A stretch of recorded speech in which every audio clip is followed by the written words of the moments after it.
ओम शांति। आज की तारीख है 16/4/17 और आज फिर से हम सुनेंगे प्यारे प्यारे मीठे मीठे अव्यक्त मूर्तधारी अव्यक्त बाप दादा की ज्ञान मुरली रिवाइज कोर्स की तारीख है 19/3/82 और आज की ज्ञान मुरली का शीर्षक है कर्म आत्मा का दर्शन कराने का दर्पण। यदि हम किसी भी आत्मा के विषय में सोचते हैं कि ये आत्मा कैसी है, ऊंचे से ऊंची है, रॉयल है, डिसिप्लिन वाली है, या श्रेष्ठ कर्म करने में यकीन करती है, श्रीमत पर चलने वाली है, शिव बाबा से प्यार करती है, जो भी हमें उसके अंदर का देखना हो, तो उनके कर्मों को जब हम देखते हैं तो उन कर्मों से समझ में आता है। इसलिए बाबा भी कहते हैं कि कर्म श्रेष्ठ करो, क्योंकि कर्मों से ही हम सभी को सच्ची शिक्षा दे सकते, किसी का परिवर्तन कर सकते और बाबा के भी साक्षात्कार करा सकते, अर्थात बाप को भी हम प्रत्यक्ष कर सकते। तो कर्म आत्मा का दर्शन कराने का दर्पण है। मीठे मीठे बाप दादा कहते हैं कि आज सर्वशक्तिमान बाप अपनी शक्ति सेना को देखकर हर्षित हो रहे हैं। हर एक मास्टर सर्वशक्तिवान आत्माओं ने सर्वशक्तियों को कहाँ तक अपने में धारण किया है। विशेष शक्तियों को अच्छी तरह से जानते हो और जानने के आधार पर ही चित्र बनाते हो। बाबा कहते हैं जो भी देवियों के चित्र बने हैं वो चित्र क्यों बने हैं? क्योंकि आप शिव शक्तियाँ जिनको प्रभु के तरफ से सर्वशक्तिमान बाप की तरफ से जो शक्तियाँ मिली हैं, उन शक्तियों को आप जानते हो, उन शक्तियों के प्रयोग किए हैं, उपयोग किए हैं और उनसे जो प्राप्तियां हुई, जो सिद्धियां हुई, उसके अनुभवी भी बने हो। तो इसीलिए बाबा कहते हैं उसके आधार पर सारे चित्र और मूर्तियां बनी हैं और ये चित्र चैतन्य स्वरूप की निशानी है। तो ये जितने भी चित्र हैं देवियों के या जो भी मूर्तियां हैं देवियों की, ये सब निशानियां किसकी हैं? बाबा कहते हैं वर्तमान समय आप शिव शक्तियों के चैतन्य स्वरूप की ये निशानियां हैं। श्रेष्ठता अथवा महानता, आपकी श्रेष्ठता और महानता के ये चित्र हैं। हर कर्म श्रेष्ठ और महान है। इससे सिद्ध है कि शक्तियों ने चरित्र और शक्तियों को कार्य में लाया है। बाबा कहते हैं आपके श्रेष्ठ कर्म इतने महान हैं जिससे ये सिद्ध हो रहा है कि सर्वशक्तिमान ने जो सर्वशक्तियाँ आपको प्रदान की हैं उसको आपने अपने चरित्र में लाया है, अर्थात कर्मों में लाया है। निर्बल आत्मा है वह शक्तिशाली आत्मा है, सर्वशक्ति संपन्न है वह शक्ति स्वरूप संपन्न है। ये सब पहचान कर्म से ही होती है। किसी भी आत्मा की महानता, उसके चारित्र की बात या उसके अंदर जो भी गुण हैं, शक्तियां हैं, वो उनके कर्मों से ही मालूम पड़ती है। ये सब पहचान बाबा कहते हैं कि कर्म से ही होती है, क्योंकि कर्म द्वारा ही व्यक्ति और परिस्थिति के संबंध व संपर्क में आते हैं। इसलिए नाम ही है कर्म क्षेत्र। बाबा बहुत अच्छी बात हम बच्चों को समझा रहे हैं कि जो भी पहचान है, चाहे व्यक्ति की व्यक्ति के स्वभाव संस्कार की या परिस्थिति की या उनके संबंध संपर्क की, हर बात जो है वो कर्मों से ही पहचानी जाती है। इसीलिए नाम क्या पड़ा है? कर्म क्षेत्र, कर्म संबंध, कर्मेंद्रियां, कर्म भोग, कर्म योग। हर बात को किसके साथ जोड़ा गया है? कर्म के साथ। चाहे योग है, चाहे भोग है, चाहे कर्मेंद्रियां हैं, चाहे संबंध है, चाहे कर्म के जो हम बीज डालकर अपना भाग्य बनाते हैं, पुण्य कमाते हैं, चाहे वो कर्म क्षेत्र हो, तो ये सभी कर्म से जुड़े हुए हैं। तो इस साकार वतन की विशेषता ही कर्म है। जैसे अव्यक्त वतन की विशेषता, अव्यक्त फरिश्ते जो होते हैं वो बोलते नहीं, परंतु हर बात उनकी मौन भाषा और इशारे और जो भी उन इशारों में कहना है वो चेहरे पर उनके भाव प्रदर्शित होते हैं। तो ये साकार वतन की विशेषता कर्म है।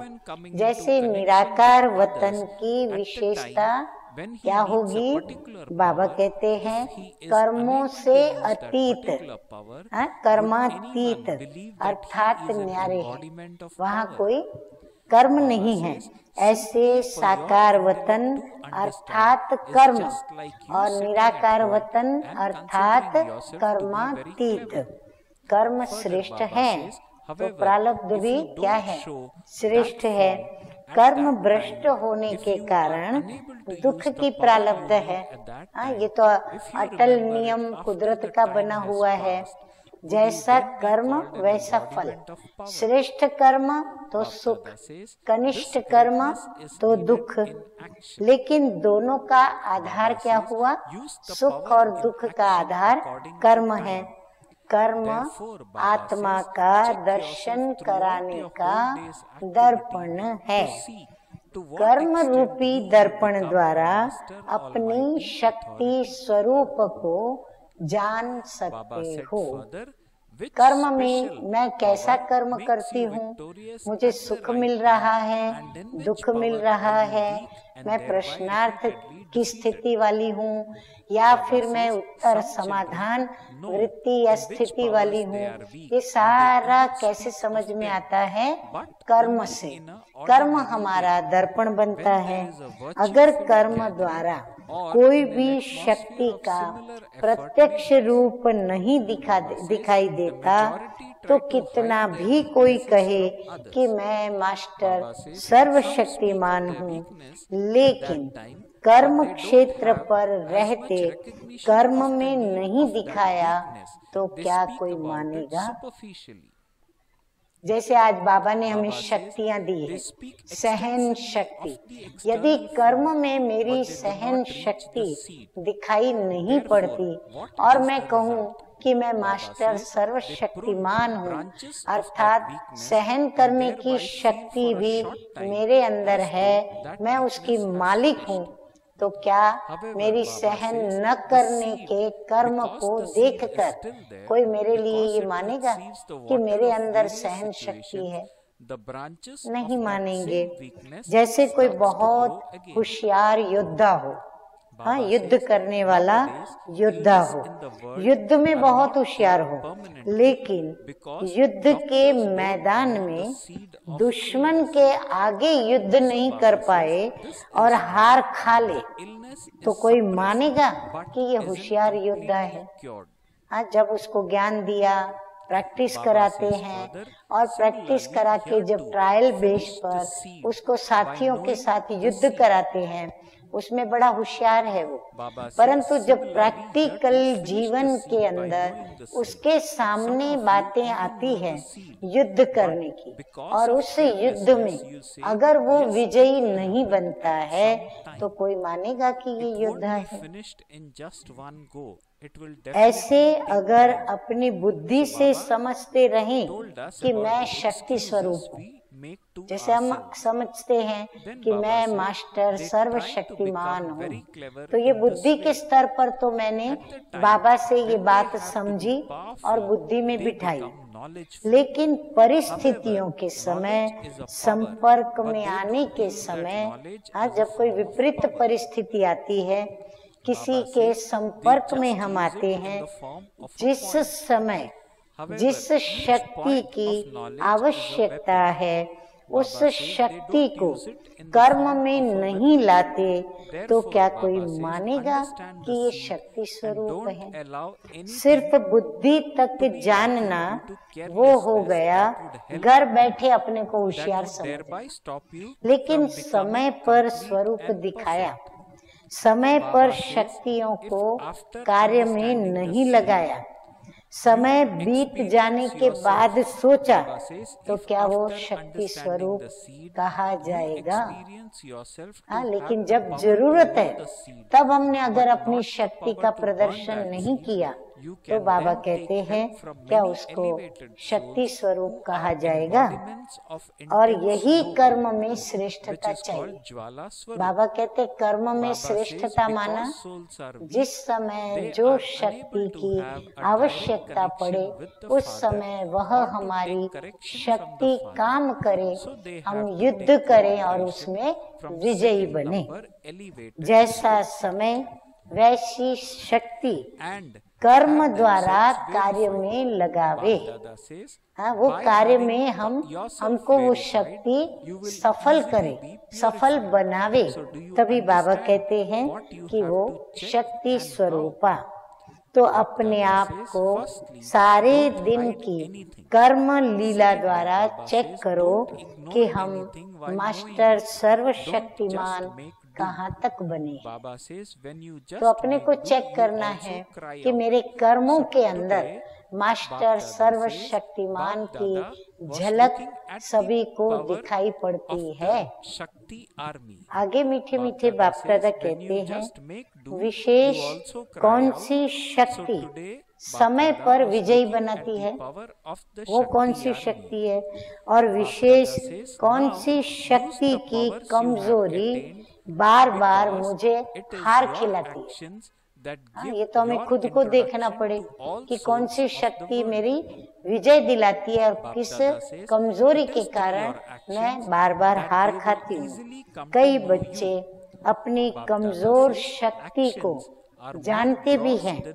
कभी कोई धारणा युक्त संगठन होता तो अपने स्वपुरुषार्थियों का वायुमंडल होता तो वर्णन भी करेंगे, लेकिन साधारण रीति में करेंगे। उस समय एक गर्व से, गौरव से, एक विजयी मुद्रा में विजयी होके और नाज से वर्णन करें, ऐसा वर्णन नहीं करेंगे। साधारण रीति से, जैसे कोई साधारण बात हो ऐसे बताएंगे। तो मेजॉरिटी अपनी कमजोरी को दूसरों से छिपाने की कोशिश करते हैं। समय पर कोई सुनाते भी हैं, फिर भी उस ही कमजोरी के बीज को कम पहचानते, कमजोरी को समझते हैं, कमजोरी के विषय में जानते हैं, परंतु अंदर उस कमजोरी के पीछे का बीज क्या है, वो बीज को जानते नहीं, समझते नहीं, पहचानते नहीं। इसलिए क्या हो जाता है, कर्म में गड़बड़ हो जाती है। ऊपर ऊपर से वर्णन करेंगे कि हाँ मुझे पता है नहीं होना चाहिए, होना चाहिए, इसीलिए मुझे दुख होता है, इसीलिए मेरी ऐसी स्थिति होती है। पर क्यों होती है, गड़बड़ भी क्यों होती है? तो जो बीज है, कारण है उसका असली, उसको हमें समझना है और उसके ऊपर मेहनत करनी है निकालने की। बाहर के रूप के विस्तार का वर्णन करेंगे, लेकिन बीज तक नहीं जाएंगे। बाहर के जो कारण है उनका वर्णन करेंगे, ऐसा हुआ ना इसलिए ये हो गया, ऐसे नहीं होता तो ये नहीं होता, पर ऐसे होता है, फलाने ने ऐसे किया, फलाने ने ऐसे किया, ये सब बाहर का वर्णन है। परंतु अंदर जो बीज है उसका वर्णन करें, तभी वो रिजल्ट मिले। तो बाबा कहते हैं कि बाहर के रूप के विस्तार का वर्णन करेंगे, लेकिन बीज तक नहीं जाएंगे। इसलिए रिजल्ट क्या होती है, उस कमजोरी के ऊपर की शाखाएं तो काट देते हैं, पेड़ की डालियां तो काट देते हैं। इसीलिए थोड़ा समय तो समाप्त होती है, ऐसा लगता है समाप्त होती है, लेकिन बीज होने के कारण कुछ समय के बाद परिस्थितियों को पानी मिलने से फिर उसी कमजोरी की शाखा निकल आती है, फिर वो वापस धीरे धीरे बाहर आने लगती है। जैसे आजकल के वायुमंडल में, दुनिया में बीमारी खत्म नहीं होती है, क्योंकि बीमारी के बीज को डॉक्टर नहीं जानते, इसलिए बीमारी दब जाती है। आजकल तो डॉक्टर ही उसके बीज को नहीं जानते, तो जब बीमारी जिसको लगी वो अपने उस बीमारी के बीज को नहीं जानते, तो वो बीमारी टेम्पररी तो दब जाती है, किसी भी ज्ञान की पॉइंट को आगे ला करके उसको दबा देते हैं। लेकिन बाबा कहते हैं वो समाप्त नहीं होती है। ऐसे यहाँ भी बीज को जानकर बीज को समाप्त करो। बाबा कहते कारणों में मत जाओ, लेकिन बीज क्या है तो वो बीज को जानने के यत्न करो और बीज को समाप्त करो। कई बीज को जानते भी हैं, कई बच्चे ऐसे भी हैं बाबा के जो बीज को भी जानते हैं, लेकिन जानते हुए भी क्या कहेंगे, अलबेले के कारण कहेंगे हो जाएगा, एक बार से थोड़ा ही खत्म होगा।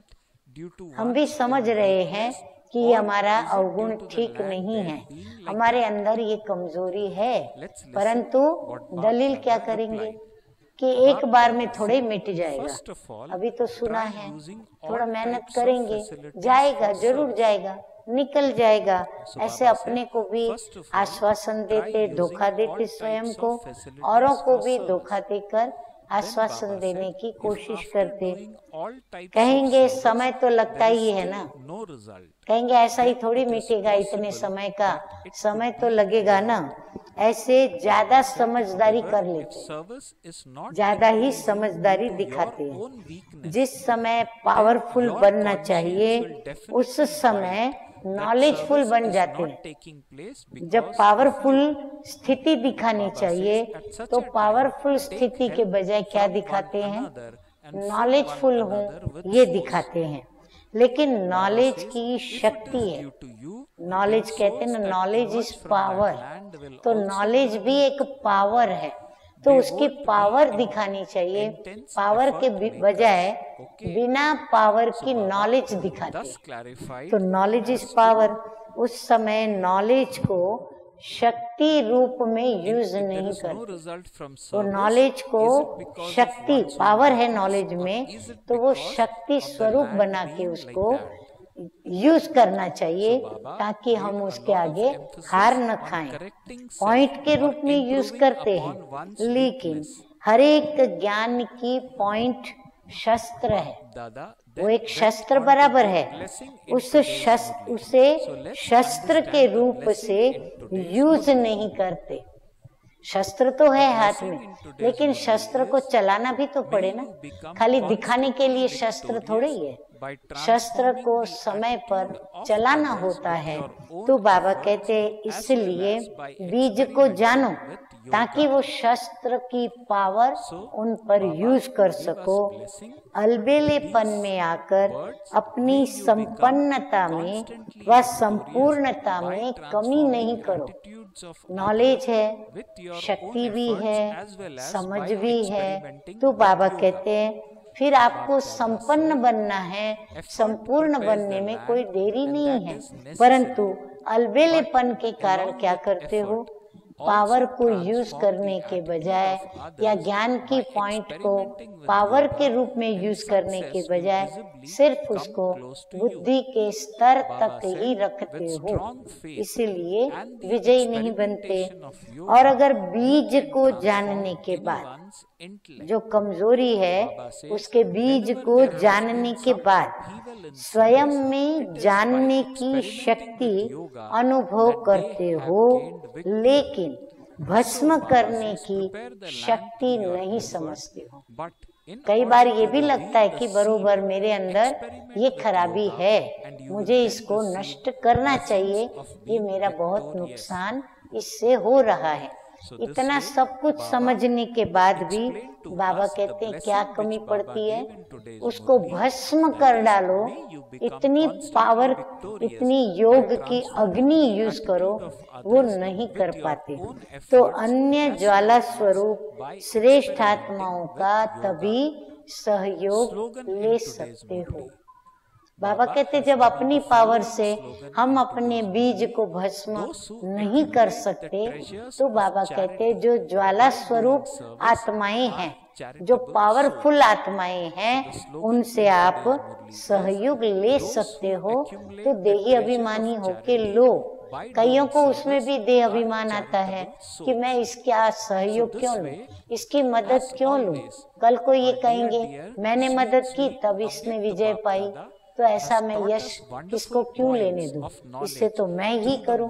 फिर खुद कर भी नहीं सकते, किसी का सहयोग भी नहीं लेते, हार खा लेते, और हार खाने के बाद अंदर ही अंदर गिल्टी में आते रहते। क्योंकि कमजोर आत्मा होने के कारण डायरेक्ट बाप द्वारा कनेक्शन और करेक्शन नहीं कर पाते।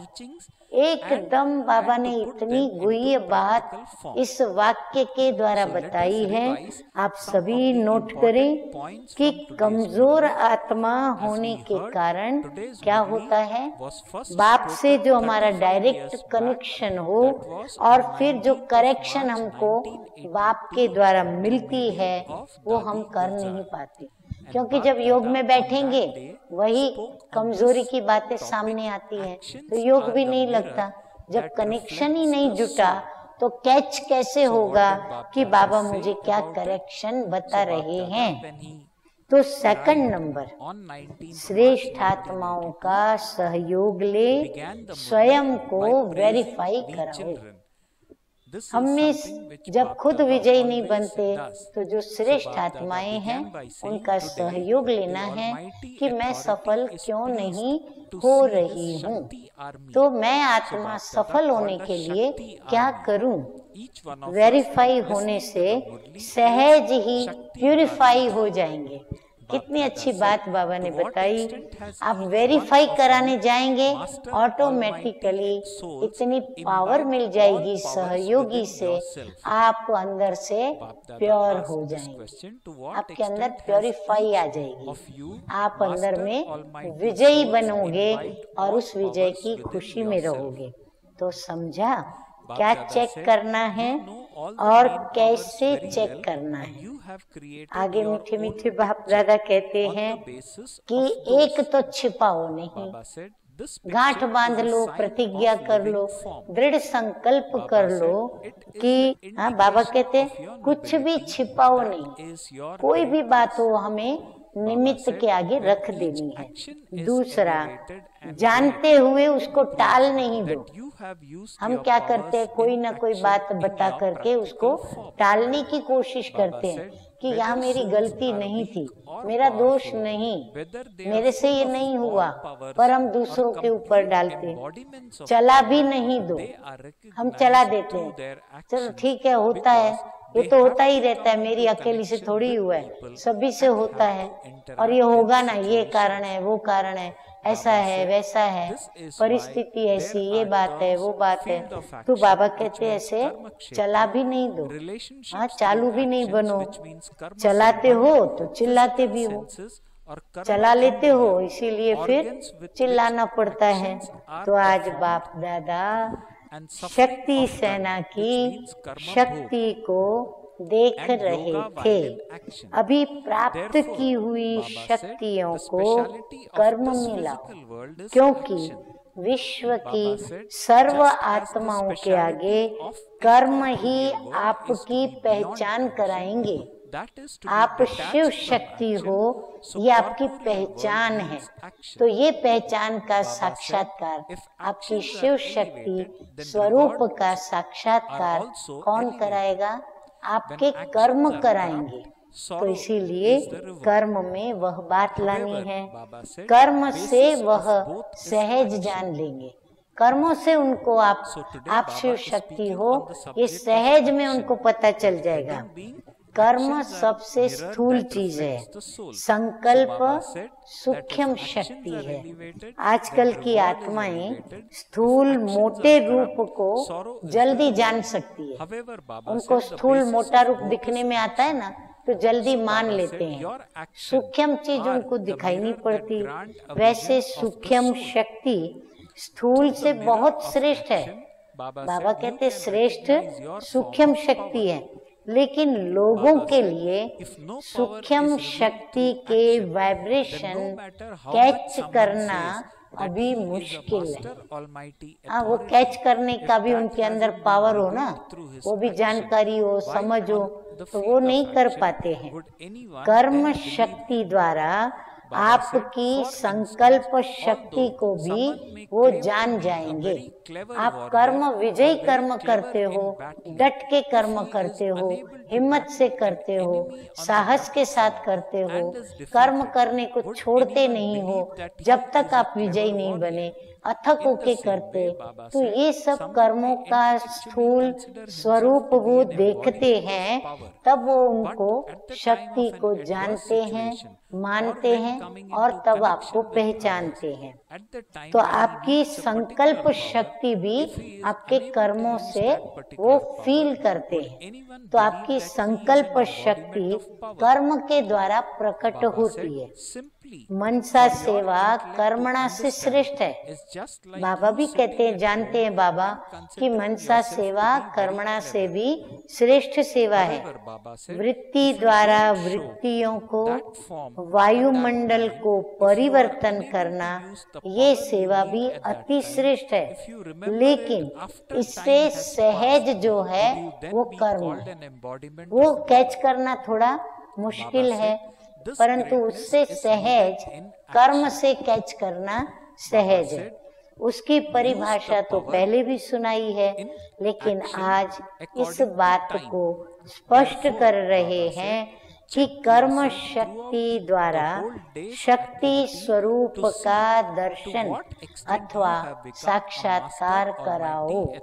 हाँ, हमेश बाबा कहते हैं कि आप अपने कर्मों से, चरित्र से आप उनको अपना सही चित्र दिखाओ। तो चरित्र कर्म से दिखाई पड़ते हैं, तो कर्म हमको दिखाने हैं, जिससे उनको हमारी शिव शक्ति स्वरूप का साक्षात्कार होगा।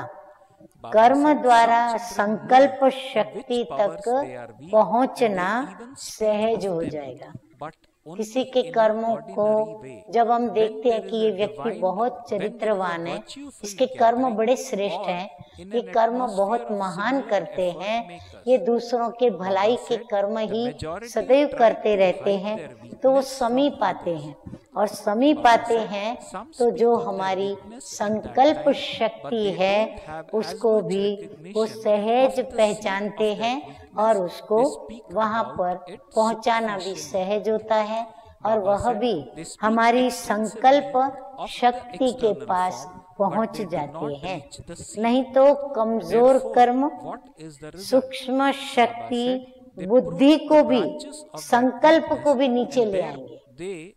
अगर वो पहचानेंगे नहीं, समझो कर्म को नहीं पहचाना, तो बुद्धि के श्रेष्ठ संकल्प को भी नहीं पहचानेंगे, वृत्ति की गहराई को भी नहीं पहचानेंगे।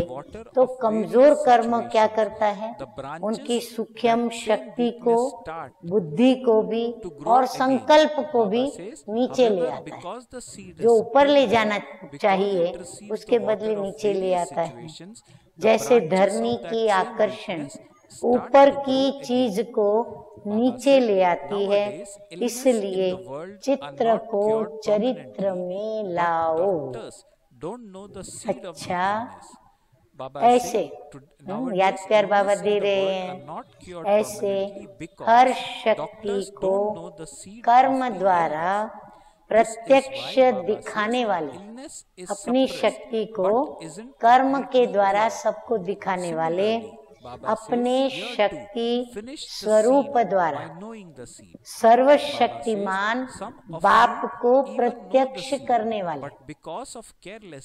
मैं मेरी शक्ति द्वारा बाप को प्रत्यक्ष करूं, यानी सर्वशक्तिमान को प्रत्यक्ष करने वाले, सदा परखने और परिवर्तन शक्ति स्वरूप, परखने की शक्ति और फिर उसके द्वारा परिवर्तन की शक्ति। परखना किसको है? कमजोरी के बीज को। जब कमजोरी के बीज को मैं परखूं और फिर मैं परिवर्तन की शक्ति, नॉलेज को पावर के रूप में, शस्त्र है लेकिन पावर के रूप में उसको यूज करूं, तो ऐसा परिवर्तन शक्ति स्वरूप जो मेरा परिवर्तन करे, ऐसे सदा चरित्र द्वारा विचित्र बाप का साक्षात्कार कराने वाले, ऐसे मास्टर सर्वशक्तिमान श्रेष्ठ कर्म करता। बाबा कहते श्रेष्ठ कर्म करता शक्ति स्वरूप आत्माओं को बाप दादा का याद प्यार और नमस्ते। हम रूहानी बच्चों का रूहानी बाप दादा को याद प्यार, गुड मॉर्निंग और नमस्ते नमस्ते। अच्छा, अभी हम सुनेंगे एक प्रश्न और उसका उत्तर। तो प्रश्न है, अगर किसी स्थान पर, ध्यान से सुनिए सभी, क्योंकि हम सभी को ये संकल्प चलते हैं जो इस प्रश्न के अंदर है। अगर किसी स्थान पर सेवा की रिजल्ट नहीं निकलती है तो अपनी कमी है या धरनी ऐसी है? क्या समझे? अब उत्तर सुने। पहले उत्तर बाबा कहते हैं, पहले तो सेवा के सब साधन, सब प्रकार के यूज करके देखो।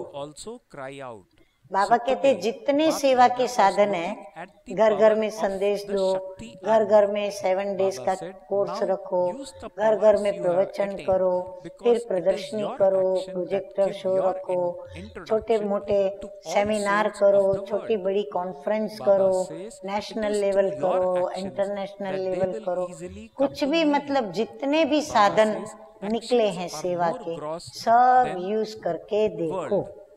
अगर सब तरफ से सेवा करने के बाद भी कोई रिजल्ट नहीं, तो धरनी का फर्क हो सकता है। बाबा कहते हैं जल्दी में ये नहीं सोचने का कि ये धरनी ही कल राठी है, नहीं, पहले मेहनत करो। हो सकता है कोई ना कोई साधन उसके ऊपर काम कर जाए। अगर अपनी कोई कमजोरी है, कभी साधन की कमजोरी, कभी अपनी भी कमजोरी हो सकती है कि हम साधनों को जैसे यूज करना चाहिए वैसा यूज नहीं करते।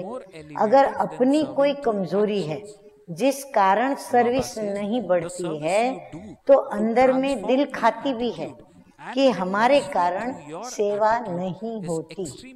खुद को भी समझ में आता है कि अगर मैं ये करूं तो शायद ये सेवा सफल हो सकती है, परंतु खुद के किसी स्वभाव संस्कार की कमजोरी के कारण खुद वो पार्ट प्ले नहीं करते सेवा में, तो बाबा कहते तो भी सेवा नहीं होती।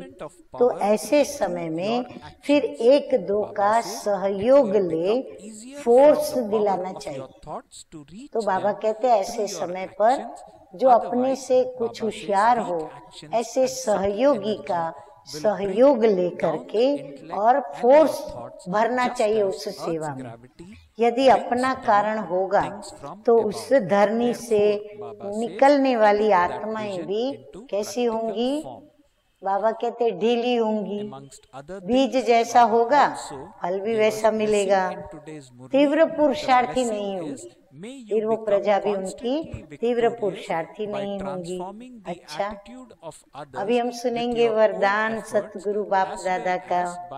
तो सतगुरु मीठे मीठे बाप दादा कहते हैं पुरुषार्थ के साथ, पुरुषार्थ के साथ योग के प्रयोग की विधि द्वारा, योग के प्रयोग की विधि द्वारा वृत्तियों को परिवर्तन करने वाले सदा विजयी भव।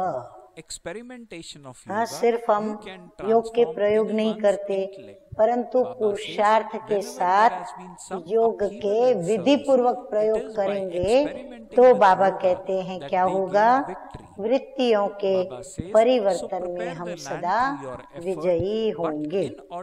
मीठे मीठे बाप दादा कहते हैं कि पुरुषार्थ धरनी बनाता है, पुरुषार्थ से धरनी तैयार होती है, वह भी जरूरी है, लेकिन पुरुषार्थ के साथ साथ योग के प्रयोग से सबकी वृत्तियों को परिवर्तन करो तो सफलता समीप दिखाई देगी। दृढ़ निश्चय और योग के प्रयोग द्वारा किसी की भी बुद्धि को परिवर्तन कर सकते हो। योग के प्रयोग करें और अंदर में दृढ़ संकल्प भी हो तो बाबा कहते हैं किसी का भी परिवर्तन कर सकते हो। सेवाओं में जब भी कोई हलचल हुई है, इतने अपने इतिहास में जब भी सेवा में कोई हलचल हुई है तो उसमें विजय योग के प्रयोग से ही मिली है। हाँ, हमने योग किया बच्चों ने और विजय को प्राप्त किया, इसलिए पुरुषार्थ से धरनी बनाओ। योग के प्रयोग का भी पुरुषार्थ सोचना पड़े, प्लान बनाकर, और फिर उस पुरुषार्थ को करना पड़े। लेकिन बीज को प्रत्यक्ष करने के लिए योग का प्रयोग करो। मेहनत की आपने धरनी बनाई, लेकिन उस धरनी के अंदर जो बीज मर्ज रूप में है, उस बीज को यदि बाहर लाना है, उसे फलीभूत करना है, प्रत्यक्ष करना है, तो बाबा कहते हैं फिर क्या करो, आप योग का प्रयोग करो, तब विजयी भव का वरदान प्राप्त होगा। स्लोगन है सेवा द्वारा पुण्य की पूंजी जमा करने वाले ही पुण्यात्मा है। सेवा के द्वारा कोई भी सेवा मनसा करें, वाचा करें, कर्मणा करें, मतलब हम सेवा करें तो सेवा के द्वारा क्या होगा, हमारा पुण्य जमा होगा, क्योंकि सेवा का प्रत्यक्ष फल खुशी है। और सेवा जब करते हैं तो क्या होता है, कर्म श्रेष्ठ ही होता है, तो श्रेष्ठ कर्म पुण्य की पूंजी जमा करने में मदद करता है। तो इसीलिए बाबा कहते हैं सेवा द्वारा पुण्य की पूंजी जमा करने वाले ही पुण्यात्मा है। अच्छा, ओम शांति।